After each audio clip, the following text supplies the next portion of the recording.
ਸਤਿ ਸ਼੍ਰੀ ਅਕਾਲ। ਤੁਸੀਂ ਜੁੜੇ ਹੋਏ ਹੋ ਪੰਜਾਬੀ ਰੇਡੀਓ USA ਦੇ ਨਾਲ ਤੇ ਮੈਂ ਹਾਂ ਪ੍ਰਵੀਨ ਸ਼ਰਮਾ ਲੈ ਕੇ ਹਾਜ਼ਰ ਹਾਂ ਪ੍ਰੋਗਰਾਮ ਖਬਰ ਤੇ ਨਜ਼ਰ ਪ੍ਰੋਗਰਾਮ ਦੇ ਵਿੱਚ ਗੱਲਬਾਤ ਕਰਾਂਗੇ ਕੁਝ ਅਹਿਮ ਖਬਰਾਂ ਨੂੰ ਲੈ ਕੇ, ਕੁਝ ਖਾਸ ਖਬਰਾਂ ਨੂੰ ਲੈ ਕੇ।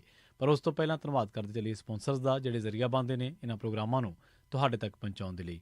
ਖਾਲਸਾ ਇੰਸ਼ੋਰੈਂਸ ਏਜੰਸੀ ਵਾਲੇ, ਜਿਨ੍ਹਾਂ ਤੋਂ ਤੁਸੀਂ ਹਰ ਤਰੀਕੇ ਦੀ ਇੰਸ਼ੋਰੈਂਸ ਲੈ ਸਕਦੇ ਹੋ। ਇੰਸ਼ੋਰੈਂਸ ਬਾਰੇ ਪਤਾ ਕਰਨ ਦੇ ਲਈ ਇਹਨਾਂ ਦਾ ਨੰਬਰ ਹੈ 408 272 2500। ਇਹ 1992 ਤੋਂ ਲਗਾਤਾਰ ਇੰਸ਼ੋਰੈਂਸ ਬਿਜ਼ਨਸ ਦੇ ਵਿੱਚ ਸ਼ਾਨਦਾਰ ਸੇਵਾਵਾਂ ਦੇ ਰਹੇ ਨੇ ਤੇ ਅਮਰੀਕਾ ਭਰ ਦੇ ਵਿੱਚ ਇੰਸ਼ੋਰੈਂਸ ਕਰਦੇ ਨੇ। ਓਬਾਮਾ ਕੇਅਰ, ਮੈਡੀਕੇਅਰ ਜਾਂ ਫਿਰ ਕਵਰਡ ਕੈਲੀਫੋਰਨੀਆ ਬਾਬਤ ਪਾਲਿਸੀ ਕਰਵਾਉਣ ਦੇ ਲਈ, ਸਲਾਹ ਲੈਣ ਦੇ ਲਈ ਅੱਜ ਹੀ ਕਾਲ ਕਰੋ 408 272 2500 ਤੇ। ਟਰਕੀਅਨ ਇਮੀਗ੍ਰੇਸ਼ਨ ਲਾ ਫਰਮ ਵਾਲੇ, ਜੇ ਟਰਕੀਅਨ ਟੌਰਨ ਟਰਕੀਅਨਾਂ ਦੇ ਨਾਲ ਤੁਸੀਂ US ਇਮੀਗ੍ਰੇਸ਼ਨ ਬਾਬਤ ਕੋਈ ਵੀ ਸਲਾਹ ਕਰਨੀ ਹੈ, ਕੋਈ ਵੀ ਸਵਾਲ ਪੁੱਛਣਾ ਤੇ ਇਹਨਾਂ ਦਾ ਨੰਬਰ ਹੈ 415 909 0503। Gurdeep Singh Birdi Clovis, Mandeep Singh, Sandeep Kaur San Jose, Jind Kaur, Anayat Kaur Bakersfield, Mahinder Singh, Mahinder Kaur Mattu Yuba City, Amrik Singh Atwal, Jarnail Singh Yuba City, Jaswinder Singh Nagra Roseville ਤੇ ਜਰਨੈਲ ਸਿੰਘ ਸਿਆਟਲ ਤੋਂ। ਇਹਨਾਂ ਸਾਰੇ ਹੀ ਸਪਾਂਸਰਸ ਦਾ ਬਹੁਤ ਬਹੁਤ ਧੰਨਵਾਦ। ਤੇ ਜੇਕਰ ਤੁਸੀਂ ਵੀ ਪੰਜਾਬੀ ਰੇਡੀਓ USA ਦੇ ਇਹਨਾਂ ਪ੍ਰੋਗਰਾਮਾਂ ਨੂੰ ਸਪਾਂਸਰ ਕਰਨਾ ਚਾਹੁੰਦੇ ਹੋ ਤਾਂ ਸਟੂਡੀਓ ਦਾ ਨੰਬਰ ਹੈ 408 272 5200। ਅੱਜ ਦਾ ਇਹ ਪ੍ਰੋਗਰਾਮ ਖਬਰ ਤੇ ਨਜ਼ਰ ਪ੍ਰੋਗਰਾਮ ਸਾਲ 2025 ਦੀ 3 ਜਨਵਰੀ ਦਾ ਪ੍ਰੋਗਰਾਮ ਹੈ ਤੇ ਦਿਨ ਅੱਜ ਸ਼ੁੱਕਰਵਾਰ ਹੈ। ਅੱਜ ਦੇ ਇਸ ਪ੍ਰੋਗਰਾਮ ਦੇ ਵਿੱਚ ਆਪਣੇ ਨਾਲ ਜੁੜ ਚੁੱਕੇ ਨੇ ਭਾਰਤ ਤੋਂ, ਪੰਜਾਬ ਤੋਂ, ਹਰਿਆਣੇ ਤੋਂ ਕੰਮ ਕਰਦੇ ਮਨਦੀਪ ਪੂਨੀਆ ਜੀ। ਸੀਨੀਅਰ ਪੱਤਰਕਾਰ ਨੇ ਤੇ ਗਰਾਊਂਡ ਤੇ ਪੱਤਰਕਾਰੀ ਦੇ ਲਈ, ਇੱਕ ਵਿਲੱਖਣ ਤਰ੍ਹਾਂ ਦੀ ਪੱਤਰਕਾਰੀ ਦੇ ਲਈ, ਪਿੰਡ ਦੀ ਪੱਤਰਕਾਰੀ, ਰੂਰਲ ਭਾਰਤ ਦੀ ਪੱਤਰਕਾਰੀ ਦੇ ਲਈ ਜਾਣੇ ਜਾਂਦੇ ਨੇ। ਮਨਦੀਪ, ਸਵਾਗਤ ਹੈ। ਸਤਿ ਸ਼੍ਰੀ ਅਕਾਲ। ਸਤਿ ਸ਼੍ਰੀ ਅਕਾਲ ਬਾਈ ਜੀ। ਤੁਹਾਡੇ ਪ੍ਰੋਗਰਾਮ ਬਿਯੋਂਡ ਹੈਡਲਾਈਨਸ ਦੇ ਵਿੱਚ ਕੀ ਵਰਤਾਰੇ ਵਾਪਰ ਰਹੇ ਨੇ ਇਹਨਾਂ ਦੇ ਵਿੱਚ ਸੁਣੀਦਾ ਪ੍ਰੋਗਰਾਮਾਂ ਬਾਰੇ, ਪ੍ਰੋਗਰਾਮਾਂ ਦੇ ਵਿੱਚ ਖਬਰਾਂ ਦੇ ਬਾਰੇ ਚਰਚਾ ਚੱਲਦੀ ਰਹਿੰਦੀ ਹੈ। ਬਹੁਤ ਸਾਰੇ ਮੁੱਦਿਆਂ ਬਾਰੇ ਤੁਸੀਂ ਜਾਣਕਾਰੀਆਂ ਸਾਡੇ ਨਾਲ ਸਾਂਝੀਆਂ ਕਰਦੇ ਹੋ। ਮਨਦੀਪ, ਅੱਜ ਇੱਕ ਖਬਰਾਂ ਤੋਂ ਹਟ ਕੇ ਇੱਕ ਅਲੱਗਾ ਜਿਹੜੀ ਚਰਚਾ ਉਹ ਕਰਨ ਦੀ ਕੋਸ਼ਿਸ਼ ਕਰਾਂਗੇ। ਦੋ ਵਰਤਾਰੇ ਨੇ ਜਿਨ੍ਹਾਂ ਨੂੰ ਸਮਝਣਾ ਬਹੁਤ ਜ਼ਰੂਰੀ ਹੈ ਔਰ ਜਿਨ੍ਹਾਂ ਦੇ ਵਿੱਚ ਦਿਲਚਸਪੀ ਹੋਣੀ ਚਾਹੀਦੀ ਹੈ, ਕਿਉਂਕਿ ਇਹਨਾਂ ਦੋ ਵਰਤਾਰਿਆਂ ਤੋਂ ਬਾਅਦ ਭਾਰਤ ਤੇ ਉੱਤਰ ਭਾਰਤ ਦੀ ਜਿਹੜੀ ਰਾਜਨੀਤੀ ਹੈ ਉਹਦੇ ਵਿੱਚ ਕਈ ਚੀਜ਼ਾਂ ਤੈਅ ਹੋਣਗੀਆਂ। ਇਹਨਾਂ ਵਰਤਾਰਿਆਂ ਦੇ ਵਿੱਚੋਂ ਪਹਿਲਾ ਕਿਸਾਨ ਅੰਦੋਲਨ ਜਿਹੜਾ ਕਿ ਹੋ ਰਿਹਾ ਔਰ ਵੱਡੇ ਇਕੱਠ ਜਿਹੜੇ ਆਪਾਂ ਜਿਨ੍ਹਾਂ ਦੇ ਬਾਰੇ ਚਰਚਾ ਵੀ ਕਰਾਂਗੇ।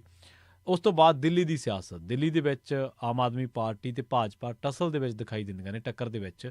ਪਰ ਅਸਲ ਦੇ ਵਿੱਚ ਉੱਥੇ ਗਰਾਊਂਡ 'ਤੇ ਕੀ ਹੋ ਰਿਹਾ, ਦਿੱਲੀ ਦਾ ਵੋਟਰ ਕੀ ਹੈ, ਉਹਦੀ ਨਬਜ਼ ਕੀ ਹੈ, ਕਿ ਉਹ ਫਰੀ ਬੀਜ਼ ਨੂੰ ਜਿਹੜਾ ਉਹ ਉੱਧਰ ਨੂੰ ਜਾ ਰਿਹਾ ਉਹਦਾ ਝੁਕਾਅ, ਜਾਂ ਜਿਹੜੀ ਇੱਕ ਸੰਘ ਦੀ ਰਾਜਨੀਤੀ ਆ ਉਹ ਉੱਥੇ ਜ਼ਿਆਦਾ ਪੈਰ ਪਸਾਰ ਰਹੀ ਹੈ, RSS ਕਿੰਨੀ ਕੁ ਮਜ਼ਬੂਤ ਹੋਈ ਹੈ। ਇਹਨਾਂ ਸਾਰੀਆਂ ਚੀਜ਼ਾਂ ਬਾਰੇ ਆਪਾਂ ਚਰਚਾ ਕਰਾਂਗੇ। ਕਿਸਾਨ ਅੰਦੋਲਨ ਤੋਂ ਸ਼ੁਰੂ ਕਰਦੇ ਹਾਂ ਆਪਾਂ।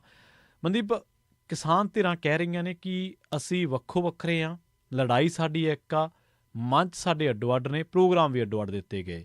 ਇਹਨਾਂ ਪ੍ਰੋਗਰਾਮ ਜਿਹੜੇ ਕਿ ਤਕਰੀਬਨ ਹੁਣ ਹੋ ਹਟੇ ਨੇ, ਉਹਨਾਂ ਦੇ ਬਾਰੇ ਤੁਹਾਡਾ ਕੀ ਖਿਆਲ ਹੈ ਕਿ ਕੀ ਇਹ ਕਿਸਾਨੀ ਦੀ ਜਿਹੜੀ ਧਾਰ ਹੈ ਤਿੱਖੀ ਸੰਘਰਸ਼ ਦੀ, ਉਹਨੂੰ ਖੁੰਡਾ ਤਾਂ ਨਹੀਂ ਕਰ ਰਹੇ ਕਿਤੇ? ਦੇਖੋ, ਆਪਾਂ ਸਾਲ 2024 ਚ ਪਿਛਲੇ ਸਾਲ ਜਦੋਂ ਫਰਵਰੀ 13 ਤੋਂ ਇਹ ਅੰਦੋਲਨ ਸ਼ੁਰੂ ਹੋਇਆ, ਉਦੋਂ ਤੋਂ ਹੀ ਇੱਕ ਡਿਬੇਟ ਛਿੜੀ ਸੀ ਕਿ ਬਾਕੀ ਦੀਆਂ ਜਿਹੜੀਆਂ ਕਿਸਾਨ ਜਥੇਬੰਦੀਆਂ ਹੈਗੀਆਂ, ਜਿਹੜੇ ਕਿ ਦਿੱਲੀ ਧਰਨੇ ਵਿੱਚ ਮੌਜੂਦ ਸੀਗੀਆਂ, ਉਹ ਕਿੱਥੇ ਹੈਗੀਆਂ।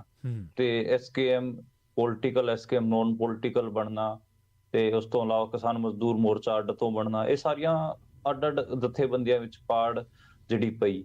ਉਹਦੇ ਵਿੱਚ ਦੇਖੋ ਬਹੁਤ ਸਾਰੇ ਪੋਲੀਟੀਕਲ ਕਾਰਨ ਹੈਗੇ ਆ, ਉਹ ਮੈਂ ਆਪਣੀ ਕਿਤਾਬ ਵਿੱਚ ਵੀ ਦੱਸੇ ਹੈ।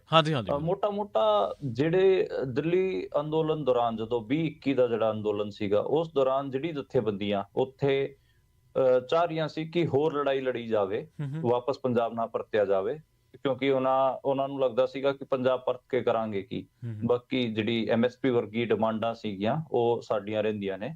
ਤੇ ਉਸ ਟਾਈਮ ਟੈਣੀ ਨੂੰ ਵੀ ਆਪਣੇ ਉਹ ਮਿਨਿਸਟਰ ਹੁੰਦਾ ਸੀਗਾ, ਉਹਨੂੰ ਉਹਦੇ ਮਿਨਿਸਟਰੀਸ਼ਿਪ ਤੋਂ ਲਾਇਆ ਨਹੀਂ ਗਿਆ ਸੀਗਾ, ਤੇ ਕਈ ਸਾਰੀਆਂ ਡਿਮਾਂਡਾਂ ਸੀਗੀਆਂ ਤੇ ਉਹ ਰਹਿੰਦੀਆਂ ਸੀ ਉਸ ਟਾਈਮ। ਪਰ ਪੰਜਾਬ ਦੇ ਕੁਝ ਕਿਸਾਨ ਆਗੂ ਜਿਹੜੇ ਹੈਗੇ ਆ, ਉਹ ਇਲੈਕਸ਼ਨਾਂ 'ਚ ਇੰਟਰਸਟ ਲੈਣਾ ਚਾਹੁੰਦੇ ਸੀ। 2022 ਦੇ ਇਲੈਕਸ਼ਨ ਸਾਹਮਣੇ ਖੜੇ ਸੀ, ਫਰਵਰੀ 'ਚ ਪੰਜਾਬ 'ਚ ਇਲੈਕਸ਼ਨ ਹੋਣੇ ਸੀਗੇ, ਤੇ ਦਸੰਬਰ ਦੀ ਇਹ ਸਾਰੀ ਗੱਲਬਾਤ ਹੈਗੀ ਆ। 19 ਨਵੰਬਰ ਨੂੰ ਨਰਿੰਦਰ ਮੋਦੀ 3 ਖੇਤੀ ਕਾਨੂੰਨ ਵਾਪਸ ਲੈਂਦਾ ਹੈ। ਉਸ ਤੋਂ ਬਾਅਦ ਇੱਕ ਡਿਬੇਟ ਛਿੜਦੀ ਹੈਗੀ ਆ ਕਿ ਜਿਹੜੀ ਬਾਕੀਆਂ ਰਹਿੰਦੀਆਂ ਮੰਗਾਂ ਹੈਗੀਆਂ ਉਹਨਾਂ ਨੂੰ ਕਿਵੇਂ ਨਿਬੇੜਾ ਕਰੀਏ। ਤੇ ਉਸ ਟਾਈਮ ਇੱਕ ਵੱਡਾ ਜਿਹੜਾ ਭਾਰੂ ਤਬਕਾ ਸੀਗਾ, ਉਹ ਇਹ ਕਹਿਣ ਤੇ ਲੱਗ ਪਿਆ ਕਿ ਹੁਣ ਅੰਦੋਲਨ ਵਾਪਸ ਲੈ ਲੈਣਾ ਚਾਹੀਦਾ, ਕਿਉਂਕਿ ਕਿਤੇ ਨਾ ਕਿਤੇ ਅਸੀਂ ਅੱਗੇ ਦੁਬਾਰੇ ਕੋਲ ਦੇ ਲਵਾਂਗੇ, ਅੰਦੋਲਨ ਲੰਬਾ ਹੋ ਗਿਆ ਤੇ ਲੋਕਾਂ 'ਚ ਥਕਾਵਟ ਹੈਗੀ ਆ। ਤੇ ਜਿਹੜੀ ਜਥੇਬੰਦੀਆਂ ਨੇ ਆ ਕੇ ਪੰਜਾਬ 'ਚ ਚੋਣਾਂ ਲੜੀਆਂ, ਉਹ ਕਿਤੇ ਨਾ ਕਿਤੇ ਉਹਨਾਂ ਤੋਂ ਅੱਡ ਉਹ ਸਾਰੇ ਉਹੀ ਜਥੇਬੰਦੀਆਂ ਸੀਗੀਆਂ ਜਿਹੜੇ ਕਿ ਉੱਥੇ ਕਿਤੇ ਨਾ ਕਿਤੇ ਦਿੱਲੀ ਧਰਨੇ ਦੇ ਵਿੱਚ ਵੀ ਉਹਨਾਂ ਨੇ ਅਮਿਤ ਸ਼ਾਹ ਨੂੰ ਚਿੱਠੀ ਲਿਖੀ ਸੀ ਹੂੰ ਹੂੰ ਤੇ ਉਹ ਤਾਂ ਘੱਟ ਤੇ ਹੀ ਮੰਨਣ ਨੂੰ ਤਿਆਰ ਸੀਗੇ। ਹੂੰ ਹੂੰ ਹੂੰ ਤੇ ਉੱਥੇ ਜਿਹੜੀਆਂ ਧਿਰਾਂ ਸੀਗੀਆਂ ਕਿਸਾਨ ਜਿਹੜੇ ਜਥੇਬੰਦੀਆਂ ਸੀਗੀਆਂ ਜਿਹੜੇ ਆਰ ਪਾਰ ਆਖਰ ਤੱਕ ਲੜਾਈ ਲੜਨ ਦੇ ਹਮਾਇਤੀ ਸੀ, ਉਹੀ ਜਥੇਬੰਦੀਆਂ ਨੇ ਆ ਕੇ ਦੁਬਾਰੇ ਤੋਂ ਕਿਉਂਕਿ ਮੰਗਾਂ ਤਾਂ ਰਹਿੰਦੀਆਂ ਸੀਗੀਆਂ, ਹੂੰ ਹੂੰ ਕਿਸਾਨ ਅੰਦੋਲਨ 2 ਦੀ ਸ਼ੁਰੂਆਤ ਕੀਤੀ 13 ਫਰਵਰੀ 2024 ਤੋਂ ਤੇ ਦਿੱਲੀ ਕੂਚ ਦਾ ਨਾਰਾ ਦਿੱਤਾ ਗਿਆ ਸੀਗਾ। ਪਰ ਆਪਾਂ ਨੂੰ ਪਤਾ ਕਿ ਹਰਿਆਣੇ ਬਾਰਡਰਾਂ ਤੇ ਕਿਸਾਨਾਂ ਨੂੰ ਰੋਕ ਲਿਆ ਗਿਆ ਤੇ ਉਸ ਤੋਂ ਬਾਅਦ 21 ਫਰਵਰੀ ਨੂੰ ਸੁਖਕਰਨ ਸਿੰਘ ਦੀ ਸ਼ਹਾਦਤ ਵੀ ਹੁੰਦੀ ਹੈ ਤੇ ਹੁਣ ਜੇ ਆਪਾਂ ਗੱਲ ਕਰੀਏ ਤਾਂ ਪੂਰੇ 10 ਮਹੀਨੇ ਹੋ ਗਏ ਹੈਗੇ ਆ। ਹੁਣ ਆਉਣ ਵਾਲੀ 13 ਫਰਵਰੀ ਨੂੰ ਕਿਤੇ ਨਾ ਕਿਤੇ ਪੂਰਾ 1 ਸਾਲ ਹੋ ਜਾਊਗਾ ਤੇ ਕਿਸਾਨ ਖਨੌਰੀ ਬਾਰਡਰ ਅਤੇ ਸ਼ੰਭੂ ਬਾਰਡਰ ਤੇ ਮੋਰਚਾ ਲਾ ਕੇ ਬੈਠੇ ਨੇ। ਪਿਛਲੇ 40 ਦਿਨਾਂ ਤੋਂ ਜਗਜੀਤ ਸਿੰਘ ਡੱਲੇਵਾਲ ਉਹਨਾਂ ਦੀ ਜਿਹੜੀ ਭੁੱਖ ਹੜਤਾਲ ਹੈਗੀ ਆ, ਜਿਹਨੂੰ ਆਪਾਂ ਪੰਜਾਬੀ ਚ ਮਰਨ ਵਰਤ ਕਹਿੰਦੇ ਆ, ਉਹ ਚੱਲ ਰਿਹਾ ਹੈ ਤੇ ਉਹਨਾਂ ਦੇ ਅੱਜ ਡਾਕਟਰਾਂ ਨੇ ਉਹਨਾਂ ਦਾ ਜਿਹੜਾ ਮੈਡੀਕਲ ਬੁਲੇਟਿਨ ਸੀਗਾ ਉਸ 'ਚ ਡਾਕਟਰ ਨੇ ਕਿਹਾ ਹੈ ਕਿ ਉਹਨਾਂ ਦੇ ਸਰੀਰ 'ਚ ਕੋਈ ਮਾਸ ਨਹੀਂ ਬਚਿਆ ਹੈ, ਸਿਰਫ ਹੱਡਾਂ ਦਾ ਜਿਹੜਾ ਸਟਰਕਚਰ ਹੈ ਉਹ ਰਹਿ ਗਿਆ ਹੈ ਤੇ ਉਹਨਾਂ ਦੀ ਕਦੇ ਵੀ ਮੌਤ ਹੋ ਸਕਦੀ ਹੈ। ਉਹਨਾਂ ਦਾ ਜਿਹੜਾ ਬੀਪੀ ਹੈਗਾ ਉਹ ਲਗਾਤਾਰ ਥੱਲੇ ਗਿਰ ਰਿਹਾ ਹੈ ਤੇ ਇਸ ਤੋਂ ਇਲਾਵਾ ਉਹਨਾਂ ਨੂੰ ਸਾਇਲੈਂਟ ਹਾਰਟ ਅਟੈਕ ਦਾ ਵੀ ਖਤਰਾ ਹੈ, heart failure, kidney failure, multiple organ failure ਦਾ ਖਤਰਾ ਹੈਗਾ ਕਿਉਂਕਿ ਖਾਸੇ ਦਿਨ ਹੋ ਗਏ ਉਹਨਾਂ ਨੂੰ, 40 ਦਿਨ ਦਾ ਸਮਾਂ ਹੋ ਗਿਆ ਭੁੱਖ ਹੜਤਾਲ ਤੇ ਬੈਠੇ। ਤੇ ਇਹ ਚੀਜ਼ਾਂ ਹੈਗੀਆਂ। ਉਸ ਤੋਂ ਇਲਾਵਾ ਜਿਹੜਾ ਤੁਸੀਂ ਗੱਲ ਕਹਿ ਰਹੇ ਹੋ ਕਿ ਜਿਹੜੇ ਅੱਡ-ਅੱਡ ਜਥੇਬੰਦੀਆਂ ਨੇ ਕਿਤੇ ਨਾ ਕਿਤੇ ਉਹ ਖੁੰਡਾ ਕਰ ਰਹੀਆਂ ਨੇ।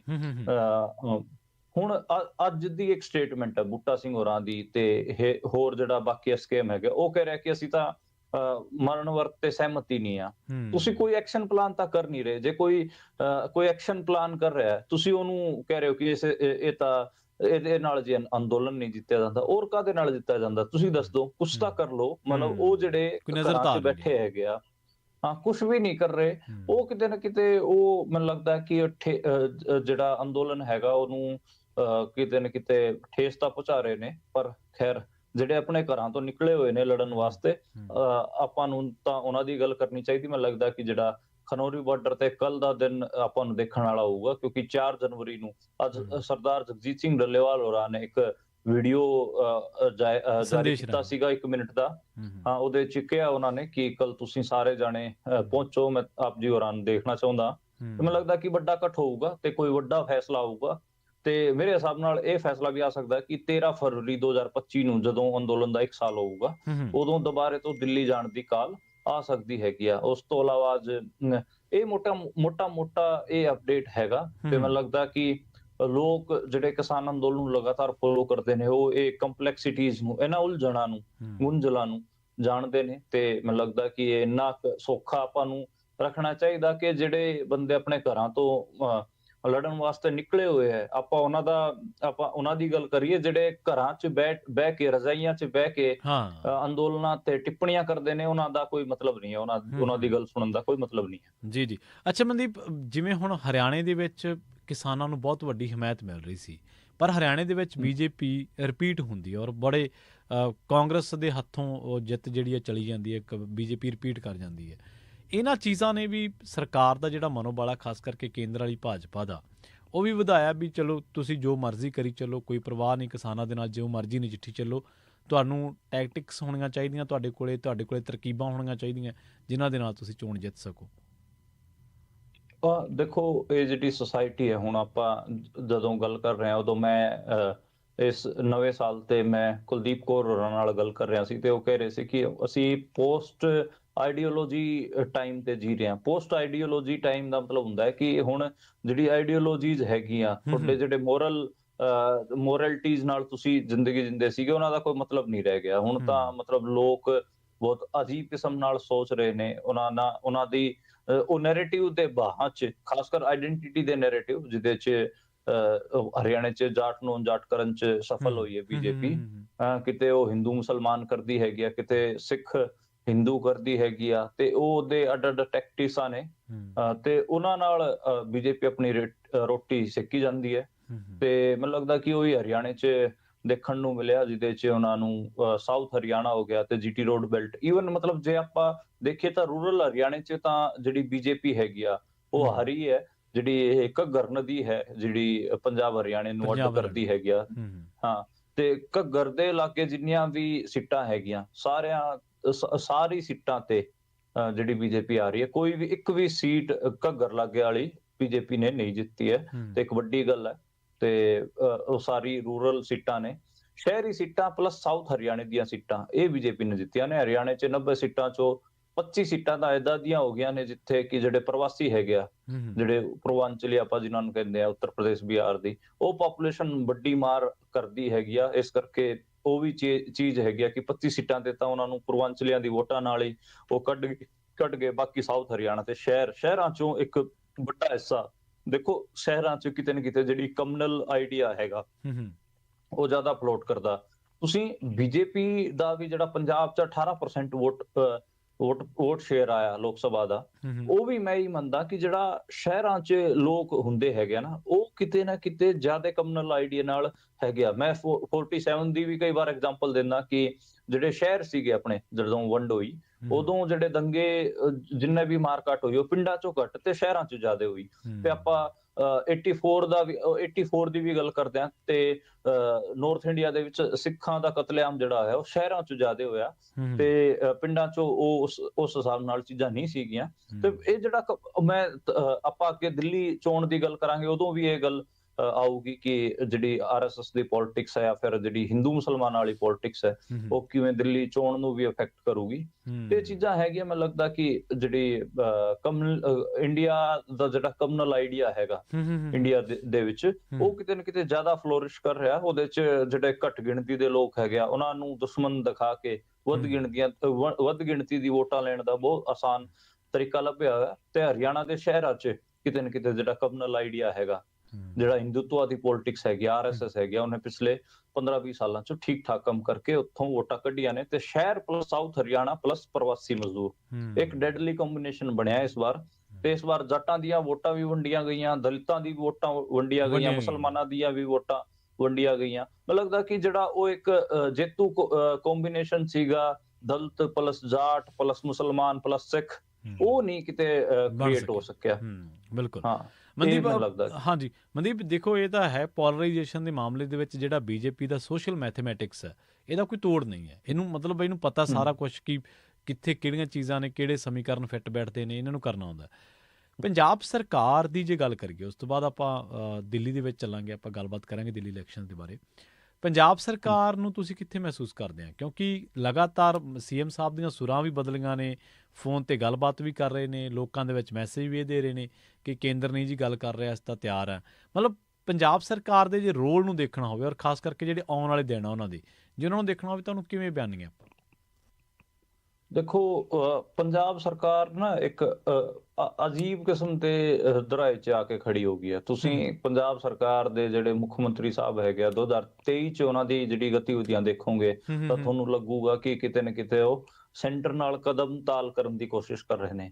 ਲੇਕਿਨ ਜਦੋਂ ਹੀ ਸਮਾਂ ਬਦਲਦਾ ਹੈਗਾ, ਤੇ ਹੁਣ 2024 ਹੋ ਗਿਆ ਕਿਉਂਕਿ ਲੋਕ ਸਭਾ ਚੋਣਾਂ ਸੀਗੀਆਂ, ਉਦੋਂ ਉਹਨਾਂ ਦਾ ਸੁਰ ਬਦਲਦਾ। ਤੇ ਹੁਣ ਕਿਉਂਕਿ ਦਿੱਲੀ ਦੇ ਚੋਣ ਹੈਗੇ ਆ, ਉੱਥੇ ਬੀਜੇਪੀ ਆਮ ਆਦਮੀ ਪਾਰਟੀ ਦੀ ਮੇਨ ਕੰਟੈਂਡਰ ਹੈਗੀ ਆ, ਇਸ ਕਰਕੇ ਜਿਹੜੇ ਐਂਟੀ ਬੀਜੇਪੀ ਤੇ ਐਂਟੀ ਸੈਂਟਰ ਜਿਹੜਾ ਐਂਡ ਸੈਂਟਰਲ ਗਵਰਨਮੈਂਟ ਜਿਹੜਾ ਸਟਾਂਸ ਹੈ, ਉਹ ਆਮ ਆਦਮੀ ਪਾਰਟੀ ਤਿੱਖਾ ਕਰ ਰਹੀ ਹੈ, ਤੇ ਭਗਵੰਤ ਮਾਨ ਹੋਰੀ ਵੀ ਤਿੱਖਾ ਕਰ ਰਹੇ ਨੇ। ਪਰ ਇੱਕ ਆਮ ਤੌਰ ਤੇ ਇਹ ਗੱਲ ਮੰਨੀ ਜਾਂਦੀ ਹੈ ਕਿ ਭਗਵੰਤ ਮਾਨ ਜਿਹੜੇ ਹੈਗੇ ਆ, ਉਹ ਅਮਿਤ ਸ਼ਾਹ ਨਾਲ ਉਹਨਾਂ ਦੀ ਠੀਕ ਠਾਕ ਗੱਲਬਾਤ ਹੁੰਦੀ ਹੈ। ਤੇ ਇਹ ਬਹੁਤ ਪੋਸੀਬਲ ਹੈ ਕਿ ਜਿਹੜੇ ਅਮਿਤ ਸ਼ਾਹ ਹੋਰੀ ਹੈਗੇ, ਜਿਹੜੇ ਅਰਵਿੰਦ ਕੇਜਰੀਵਾਲ ਹੋਰੀ ਹੈਗੇ ਆ, ਉਹ ਦਿੱਲੀ ਚੋਣਾਂ ਤੋਂ ਬਾਅਦ ਭਗਵੰਤ ਮਾਨ ਨੂੰ CM-ਸ਼ਿਪ ਤੋਂ ਲਾ ਸਕਦੇ ਨੇ। ਤੇ ਜਿਹੜਾ 3 ਸਾਲ ਜੋ ਕੁਝ ਵੀ ਚੱਲਿਆ ਪੰਜਾਬ 'ਚ, ਉਹਦਾ ਜਿਹੜਾ ਠਿਕਰਾ ਹੈਗਾ ਉਹ ਭਗਵੰਤ ਮਾਨ ਦੇ ਸਿਰ ਤੇ ਫੋੜ ਦੇਣਗੇ ਕਿ ਦੇਖੋ ਜੀ, ਇਹ ਤੁਹਾਡਾ ਇਹ ਭਗਵੰਤ ਮਾਨ ਗੜਬੜਾ ਕਰ ਰਿਹਾ ਸੀਗਾ, ਸੀ ਇਹਨੂੰ ਲਾਤਾ, ਇਹਨੂੰ ਬਦਲਤਾ। ਤੇ ਸ਼ਾਇਦ 1.5 ਸਾਲ ਵਾਸਤੇ ਜਾਂ ਪੌਣੇ 2 ਸਾਲ ਵਾਸਤੇ ਕਿਸੇ ਹੋਰ ਨੂੰ CM ਬਣਾਇਆ ਜਾ ਸਕਦਾ। ਇਹ ਬਹੁਤ ਪੋਸੀਬਲ ਹੈ। ਤੇ ਮੈਨੂੰ ਲੱਗਦਾ ਕਿ ਜਿਹੜਾ ਭਗਵੰਤ ਮਾਨ ਹੈ, ਤੇ ਉਹ ਨੋਨ ਆਈਡੀਓਲੋਜੀਕਲ, ਹਾਲਾਂਕਿ ਪੰਜਾਬ ਨੂੰ ਹੁਣ ਤਾਂ ਆਦਤ ਹੋ ਗਈ ਹੈ non ideological CM chief ministers ਦੀ, ਕਿਉਂਕਿ ਮੈਂ ਤਾਂ ਜਿਹੜੇ ਅਮਰਿੰਦਰ ਸਿੰਘ ਹੋ ਗਏ ਜਾਂ ਫਿਰ ਈਵਨ ਪ੍ਰਕਾਸ਼ ਸਿੰਘ ਬਾਦਲ ਹੋ ਗਏ, ਉਹਨਾਂ ਨੂੰ ਵੀ ਇਹ ਮੰਨਦਾ ਕਿ ਉਹ ਮਾਈਕਰੋ ਮੈਨੇਜਮੈਂਟ ਕਰਕੇ ਜਿਹੜੀ ਮਾਈਕਰੋ ਮੈਨੇਜਮੈਂਟ ਜਾਂ ਆਪਣੀ ਕਹੀਏ ਕਿ ਵਧੀਆ ਮੈਨੇਜਮੈਂਟ ਕਰਕੇ ਚੋਣ ਜਿੱਤਣ ਵਾਲੇ ਉਹ ਸੀਗੇ। ਉਹ ਕੋਈ ਆਈਡੀਓਲੋਜੀਕਲ ਨਹੀਂ ਰਹੇ, ਆਈਡੀਓਲੋਜੀਕਲ ਪਲੇਨ ਤੇ ਜਾ ਕੇ ਗੱਲ ਕਰਨ ਵਾਲੇ ਨਹੀਂ ਰਹੇ। ਇਸੇ ਕਰਕੇ ਜਿਹੜਾ ਲੀਡਰਸ਼ਿਪ ਦਾ ਵੈਕਿਊਮ ਹੈ ਪਿਛਲੇ 25 ਸਾਲਾਂ ਤੋਂ ਪੰਜਾਬ 'ਚ ਦਿਖ ਰਿਹਾ, ਉਹ ਕਦੇ ਤੁਹਾਨੂੰ ਅੱਡ-ਅੱਡ ਚੀਜ਼ਾਂ ਤੇ ਦਿਖਦਾ ਵੀ ਹੈਗਾ। ਉਹ ਕਦੇ ਤੁਹਾਨੂੰ ਦਿਖ ਪੈਂਦਾ ਜਦੋਂ ਰਾਮੂ ਵਾਲੀ ਆਪਣੀ ਪਾਰਟੀ ਬਣਾਉਂਦਾ, ਉਸ 'ਚ ਦਿਖ ਪੈਂਦਾ ਹੈ। ਕਦੇ ਤੁਹਾਨੂੰ ਜਿਹੜੀ PPP ਪਾਰਟੀ ਮਨਪ੍ਰੀਤ ਬਾਦਲ ਨੇ ਬਣਾਈ, ਉਹਦੇ 'ਚ ਦਿਖਦਾ। ਕਈ ਵਾਰ ਲੋਕ 2017 'ਚ ਜਿਵੇਂ ਆਮ ਆਦਮੀ ਪਾਰਟੀ 2022 'ਚ ਜਿਹੜਾ ਜੋ ਕੁਛ ਆਮ ਆਦਮੀ ਪਾਰਟੀ ਨੇ ਹਾਸਲ ਕੀਤਾ, ਉਹਦੇ 'ਚ ਦਿਖ ਪੈਂਦਾ ਹੈ। ਕਦੇ ਉਹ ਦੀਪ ਸਿੱਧੂ ਤੇ ਦੇ ਭੋਗ ਤੇ ਜਦੋਂ ਉਹ ਇਕੱਠ ਹੁੰਦਾ ਹੈ, ਉਦੋਂ ਤੁਹਾਨੂੰ ਜਿਹੜੀ ਰੈਸਟਲੈਸਨੈਸ ਹੈ ਪੰਜਾਬੀਆਂ ਦੀ, ਉਹ ਤੁਹਾਨੂੰ ਦਿਖਦੀ ਹੈਗੀ ਆ। ਸਿੱਧੂ ਮੂਸੇਵਾਲਾ ਦੇ ਭੋਗ ਤੇ ਜਿਹੜੀ ਭੀੜ ਇਕੱਠੀ ਹੁੰਦੀ ਹੈ, ਉੱਥੇ ਤੁਹਾਨੂੰ ਰੈਸਟਲੈਸਨੈਸ ਦਿਖਦੀ ਹੈਗੀ ਆ ਪੰਜਾਬੀਆਂ ਦੀ। ਤੇ ਉਹ ਜਿਹੜਾ ਵੈਕਿਊਮ ਹੈ ਜਿਹਦੇ ਕਰਕੇ ਰੈਸਟਲੈਸਨੈਸ ਹੈ, ਪੰਜਾਬੀ ਕਹਿ ਰਹੇ ਆ ਕਿ ਅਸੀਂ ਲੜਨ ਵਾਸਤੇ ਤਿਆਰ ਆ, ਪਰ ਕਿਹੜੇ ਰਾਹ ਜਾਈਏ, ਕਿਹੜੇ ਰਾਹ ਤੁਰੀਏ, ਤੇ ਉਹ ਕਿਤੇ ਨਾ ਕਿਤੇ ਉਹ ਦਿਖਦੀ ਹੈਗੀ ਆ। ਤੇ ਮੈਨੂੰ ਲੱਗਦਾ ਕਿ ਭਗਵੰਤ ਮਾਨ ਉਸ ਰੈਸਟਲੈਸਨੈਸ ਨੂੰ ਐਡਰੈਸ ਮੇਰੇ ਹਿਸਾਬ ਨਾਲ ਤਾਂ ਹਜੇ ਤਾਂ ਨਹੀਂ ਕਰ ਪਾ ਰਹੇ। ਬਾਕੀ ਅੱਗੇ ਦੇਖਦੇ ਹਾਂ, ਕਿਉਂਕਿ 2022 'ਚ ਤਾਂ ਜਿਹੜਾ ਬਦਲਾਅ ਦੇ ਨਾਂ ਤੇ ਵੋਟਾਂ ਪਾਈਆਂ ਗਈਆਂ ਸੀ, ਬਦਲਾਅ ਤੁਹਾਨੂੰ ਪਤਾ ਹੀ ਹੈ ਕਿ ਉਹ ਨਾਰਾ ਕਿੰਨਾ ਵੱਡਾ ਹੁੰਦਾ ਬਦਲਾਅ ਦਾ, ਕਿ ਅਸੀਂ ਇਹ ਆਹ ਬਦਲ ਦਾਂਗੇ, ਉਹ ਬਦਲ ਦਾਂਗੇ। ਕਾਮਨ ਮੈਨ ਦੀ ਜਿਹੜੀ ਇੱਕ ਪੂਰੀ ਪੋਲਿਟਿਕਸ ਖੜੀ ਕਰਨ ਦੀ ਗੱਲ ਸੀਗੀ, ਉਹ ਮੈਨੂੰ ਲੱਗਦਾ ਕਿ ਉਹਦੇ 'ਚ ਹਜੇ ਤਾਂ ਚੀਜ਼ਾਂ ਉਸ ਹਿਸਾਬ ਨਾਲ ਨਹੀਂ। ਹਾਲਾਂਕਿ ਜਿਹੜਾ ਤੁਸੀਂ ਕਹਿ ਰਹੇ ਹੋ, ਪਿਛਲੇ ਕੁਝ ਦਿਨਾਂ ਤੋਂ ਉਹਨਾਂ ਨੇ ਆਪਣੀ ਪੋਲੀਟੀਕਲ ਪੋਜੀਸ਼ਨ ਸੁਧਾਰੀਆਂ ਨੇ, ਇਹ ਚੰਗੀ ਗੱਲ ਹੈ। ਉਹ ਕਿਤੇ ਨਾ ਕਿਤੇ ਕੋਸ਼ਿਸ਼ ਕਰ ਰਹੇ ਨੇ ਪਿਛਲੇ 2 ਮਹੀਨਿਆਂ ਤੋਂ। ਉਹ ਏਦਾਂ ਲੱਗ ਰਿਹਾ ਕਿ ਜਿਵੇਂ ਉਹ ਪੰਜਾਬ ਨਾਲ ਖੜਨ ਦੀ ਕੋਸ਼ਿਸ਼ ਕਰ ਰਹੇ ਹੋਣ, ਤੇ ਉਹਦੇ 'ਚ ਤਾਂ ਆਪਾਂ ਨੂੰ ਅੱਗੇ ਪਰਖਣਾ ਪਊਗਾ ਕਿ ਉਹ ਕਿੰਨਾ ਖੜੇ ਨੇ, ਤੇ ਕਈ ਚੀਜ਼ਾਂ। ਜੀ ਬਿਲਕੁਲ, ਇਹ ਤਾਂ ਹੈ। ਦੇਖੋ, ਪ੍ਰਭਾਵ ਸਿਰਜਣਾ, ਪੋਲੀਟੀਕਲੀ ਪ੍ਰਭਾਵ ਸਿਰਜਣਾ ਤੇ ਉਹਦੇ ਤੇ ਅਮਲ ਦੇ ਵਿੱਚ ਉਹ ਚੀਜ਼ਾਂ ਲਾਗੂ ਹੋਣਗੀਆਂ, ਇਹ ਦੋਵਾਂ ਚੀਜ਼ਾਂ ਦੇ ਵਿੱਚ ਬਹੁਤ ਫਰਕ ਹੈ। ਬਿਆਨਬਾਜ਼ੀ ਨਾਲ ਤਾਂ ਕੁਛ ਨਹੀਂ ਆਉਂਦਾ, ਪਰ ਤੁਸੀਂ ਖੜੇ ਨਜ਼ਰ ਆਉਣਾ ਕਿ ਨਹੀਂ ਆਉਂਦੇ, ਇੱਕ ਵੱਡਾ ਸਵਾਲ ਹੈ। ਮਨਦੀਪ, ਦਿੱਲੀ ਦਾ ਰੁਖ ਕਰ ਗਿਆ, ਆਪਾਂ ਦਿੱਲੀ ਚਲੇ ਗਏ। ਦਿੱਲੀ ਦੇ ਵਿੱਚ ਮੈਨੂੰ ਬਹੁਤ ਚੀਜ਼ਾਂ ਜਿਹੜੀਆਂ ਨੇ ਉਹ ਲਗਾਤਾਰ ਹੈਰਾਨ ਕਰ ਰਹੀਆਂ ਨੇ। ਭਾਜਪਾ ਇੱਕ ਪਾਸੇ ਕਹਿੰਦੀ ਹੈ ਕਿ ਕੇਜਰੀਵਾਲ ਚੁਣਾਵੀ ਹਿੰਦੂ ਹੈ, ਇਹ ਮੌਕੇ ਦਾ ਹਿੰਦੂ ਹੈ। ਦੂਜੇ ਪਾਸੇ ਕੇਜਰੀਵਾਲ RSS ਦੇ ਮੁਖੀ ਦੇ ਨਾਲ ਮੀਟਿੰਗਾਂ ਕਰ ਰਹੇ ਨੇ, ਔਰ ਦਿੱਲੀ ਦੇ ਵਿੱਚ ਵੀ ਉਹ ਜਿਹੜਾ ਪੂਰਾ ਜਿਹੜੀ ਕਮਿਊਨਲ ਪੋਲਰਾਈਜੇਸ਼ਨ ਆ ਉਹ ਦਿਖਾਈ ਦੇ ਰਹੀ ਹੈ ਪੂਰੀ। ਦੇਖੋ ਪ੍ਰਵੀਨ, ਇਹਨੂੰ ਆਪਾਂ ਥੋੜਾ ਫਿਲੋਸਫੀਕਲ ਸ਼ੁਰੂ ਕਰੀਏ। ਜਿਵੇਂ ਜਿਹੜਾ ਮੈਨੂੰ ਲੱਗਦਾ ਕਿ ਪੰਜਾਬ ਜਾਂ ਫਿਰ ਨੋਨ ਹਿੰਦੀ ਸਪੀਕਿੰਗ ਸਟੇਟਸ ਹੈਗੇ, ਉਹਨਾਂ ਤੋਂ ਇਲਾਵਾ ਜਿਹੜਾ ਹਿੰਦੀ ਸੂਬਾ ਹੈਗਾ, ਉਹਦੇ 'ਚ ਕਿਤੇ ਨਾ ਕਿਤੇ ਜਿਹੜੀ ਮੈਜੋਰਿਟੇਰੀਅਨਜ਼ਮ ਯਾਨੀ ਕਿ ਬਹੁਸੰਖਿਅਕਵਾਦ ਦੀ ਵੱਧ ਗਿਣਤੀ ਦੀ ਜਿਹੜੀ ਇੱਕ ਪੂਰੀ ਰਾਜਨੀਤੀ ਹੈ, ਬਹੁਸੰਖਿਅਕਵਾਦ ਉਹਨੂੰ ਹਿੰਦੀ 'ਚ ਕਿਹਾ ਜਾਂਦਾ ਹੈ। ਪੰਜਾਬੀ 'ਚ ਮੈਨੂੰ ਐਗਜ਼ੈਕਟ ਸ਼ਬਦ ਨਹੀਂ ਪਤਾ, ਪਰ ਇੰਗਲਿਸ਼ 'ਚ ਮੈਜੋਰਿਟੇਰੀਅਨਜ਼ਮ ਕਿਹਾ ਜਾਂਦਾ ਉਸਨੂੰ। ਤੇ ਉਹ ਜਦੋਂ ਹੁੰਦਾ ਹੈ ਤੇ ਉਹਦੇ ਉਸ ਕਲਚਰ ਤੇ ਵੀ ਡੋਮੀਨੈਂਸ ਆਪਣੀ ਰੱਖਦਾ ਹੈਗਾ, ਤੇ ਪੋਲਿਟਿਕਸ ਤੇ ਵੀ ਰੱਖਦਾ ਹੈ। ਤੇ ਉਹ ਜਿਹੜਾ ਹੈਗਾ ਉਹ ਹਿੰਦੀ ਸੂਬਿਆਂ ਤੇ, ਜਿੱਥੇ ਹਿੰਦੀ ਬੋਲੀ ਜਾਂਦੀ ਹੈ, ਉਹਨਾਂ ਸੂਬਿਆਂ ਤੇ ਇੰਡੀਆ ਦੇ ਉਹ ਹੁਣ ਹੋ ਗਿਆ ਹੈਗਾ। ਹੁਣ ਜੇ ਮੈਨੂੰ ਲੱਗਦਾ ਕਿ ਜਿਹਨੂੰ ਆਪਾਂ ਕਹਿੰਦੇ ਆ ਕਿ RSS ਤੇ BJP ਹਾਰਡ ਹਿੰਦੂਤਵਾ ਤੇ ਖੜੀ ਹੈ, ਤੇ ਬਾਕੀ ਉੱਥੇ ਜਿਹੜੀ ਕਾਂਗਰਸ ਜਾਂ ਆਮ ਆਦਮੀ ਪਾਰਟੀ ਹੈਗੀ, ਉਹਨਾਂ ਨੂੰ ਸੌਫਟ ਹਿੰਦੂਤਵਾ ਦਾ ਆਪਣਾ ਚਿਹਰਾ ਰੱਖਣਾ ਪੈਂਦਾ। ਹੁਣ ਤੁਸੀਂ ਅਰਵਿੰਦ ਕੇਜਰੀਵਾਲ ਦੀ ਗੱਲ ਕਰ ਲਓ, ਉਹਨਾਂ ਨੂੰ ਉੱਥੇ ਪੁਜਾਰੀਆਂ ਨੂੰ ਪੈਨਸ਼ਨ ਦੇਣ ਦੀ ਗੱਲ ਕਰਨੀ ਪਈ, ਤਨਖਾਹ ਦੇਣ ਦੀ ਮੰਦਿਰਾਂ 'ਚ। ਤੇ ਫਿਰ ਮੈਨੂੰ ਦੱਸੋ ਬਾਈ, ਜਿਹੜੇ ਬਾਕੀ ਬਚ ਗਏ ਹਨਾ, ਉਹ ਜਿਹੜੇ ਬਾਕੀ ਦੇ ਧਰਮ ਬਚ ਗਏ, ਉਹਨਾਂ ਦੇ ਧਰਮ ਗੁਰੂਆਂ ਦਾ ਕੀ ਦੋਸ਼ ਹੈ? ਉਹਨਾਂ ਨੂੰ ਤੁਸੀਂ ਕਿਉਂ ਤਨਖਾਹ ਨਹੀਂ ਦਿਓਗੇ? ਖੈਰ ਚਲੋ, ਇਹ ਟੈਕਸ ਤਾਂ ਉਹ ਵੀ ਦਿੰਦੇ ਨੇ ਨਾ। ਤਨਖਾਹ ਉਹਨਾਂ ਨੂੰ ਮਿਲੂਗੀ। ਤੇ ਇਸ ਤੋਂ ਇਲਾਵਾ ਉਹਨਾਂ ਨੇ RSS ਨੂੰ ਬਹੁਤ ਮੋਰਲ ਚਿੱਠੀ ਲਿਖਣ ਦੀ ਕੋਸ਼ਿਸ਼ ਕੀਤੀ ਹੈ, ਜਿਹਦੇ 'ਚ ਉਹਨਾਂ RSS ਨੂੰ ਉਹ ਕਹਿ ਰਹੇ ਨੇ ਕਿ BJP ਦੇ ਆਗੂ ਦੇਖੋ ਜੀ ਪੈਸੇ ਵੰਡ ਰਹੇ ਨੇ ਕਿ ਤੁਸੀਂ BJP ਵਾਸਤੇ ਵੋਟਾਂ ਮੰਗਣ ਆਓਗੇ। RSS ਨੂੰ ਮਤਲਬ RSS ਮਦਰ ਆਰਗੇਨਾਈਜੇਸ਼ਨ ਹੈ, ਉਹਨਾਂ ਦੀ ਮਾਤਰ ਸੰਗਠਨ ਹੈ। ਉਹ ਤਾਂ ਅਗਲੇ ਉਹੀ ਕੰਮ ਕਰ ਰਹੇ ਨੇ। ਉਹ ਮਤਲਬ ਚਿੱਠੀ ਦਾ ਸਾਨੂੰ ਤਾਂ ਕੁਝ ਪਤਾ ਨਹੀਂ ਲੱਗਿਆ ਕੀ ਚੱਕਰ ਹੈ। ਓਦਾਂ ਮਤਲਬ ਜਿਵੇਂ ਇਹ ਮੈਂ ਦੇਖਿਆ ਕਿ ਜੇ BJP ਉੱਥੇ ਕਹਿ ਰਹੀ ਹੈ ਦਿੱਲੀ 'ਚ ਕਿ ਅਸੀਂ ਤਾਂ ਰਾਮ ਦੇ ਭਗਤ ਹੈਗੇ ਆ, ਤੇ ਅਰਵਿੰਦ ਕੇਜਰੀਵਾਲ ਮੁੜ ਕੇ ਕਹਿ ਰਿਹਾ ਮੈਂ ਹਨੂਮਾਨ ਦਾ ਭਗਤ ਹਾਂ। ਉਹ ਹਨੂਮਾਨ ਚਾਲੀਸਾ ਪੜ੍ਹਨ ਲੱਗ ਜਾਂਦੇ ਨੇ। ਤੇ ਉਹ ਇੱਕ ਪੂਰੀ ਉਹ ਚੀਜ਼ ਮੈਨੂੰ ਲੱਗਦੀ ਹੈ ਕਿ ਉੱਥੇ ਜਿਹੜਾ ਫਿਲੋਸਫੀਕਲ ਕਿਤੇ ਨਾ ਕਿਤੇ ਜਿਹੜਾ ਆਈਡੀਆ ਹੈਗਾ, ਉਹ ਵਿਦਾਂਤ ਤੇ ਸ਼ਿਫਟ ਹੋ ਚੁੱਕਿਆ ਪੋਲਿਟਿਕਸ ਦਾ। ਤੇ ਉਹ ਮਤਲਬ ਉਹ ਤੁਸੀਂ ਸੋਚੋ ਕਿ ਉਹ ਕਿਸੇ ਸੈਕੂਲਰ ਆਈਡੀਆ ਦੇ ਇਰਦ ਗਿਰਦ ਹੈ ਉੱਥੋਂ ਦੀ ਪੋਲਿਟਿਕਸ। ਉਹ ਮੈਨੂੰ ਅੱਜ ਦੇ ਟਾਈਮ ਥੋੜੀ ਲੱਗ ਰਹੀ ਹੈ ਕਿ ਹੈ ਨਹੀਂ। ਔਖਾ ਹੈ ਉਹਦਾ। ਤੇ ਉਹ ਹਾਲਾਂਕਿ ਕੇਜਰੀਵਾਲ ਹੋਰਾਂ ਨੂੰ, ਆਮ ਆਦਮੀ ਪਾਰਟੀ ਨੂੰ ਲੋਕ ਸੈਕੂਲਰ ਹੀ ਮੰਨਦੇ ਨੇ। ਤੇ ਜਿਹੜੇ ਆਪਣੇ ਆਪ ਨੂੰ ਦਿੱਲੀ 'ਚ ਲੈਫਟ ਲਿਬਰਲ ਹੋ ਗਏ ਜਾਂ ਫਿਰ ਸਿਵਲ ਸੁਸਾਇਟੀ ਹੋ ਗਈ, ਜਾਂ ਫਿਰ ਉਹਨਾਂ ਵਾਸਤੇ ਇੱਕ ਵੱਡਾ ਚੈਲੰਜ ਇਹ ਹੈ ਕਿ ਤੁਸੀਂ ਇਹ ਮੈਂ ਜਿਹੜੀ ਬੜੀ ਹਾਸੇ ਵਾਲੀ ਗੱਲ ਕਹਿ ਰਿਹਾ, ਕਿਉਂਕਿ ਇਸ ਕਿਸਮ ਦੇ ਕੰਪਲੈਕਸਿਟੀਜ਼ ਬਹੁਤ ਘੱਟ ਦੇਖਣ ਨੂੰ ਮਿਲਦੇ ਨੇ।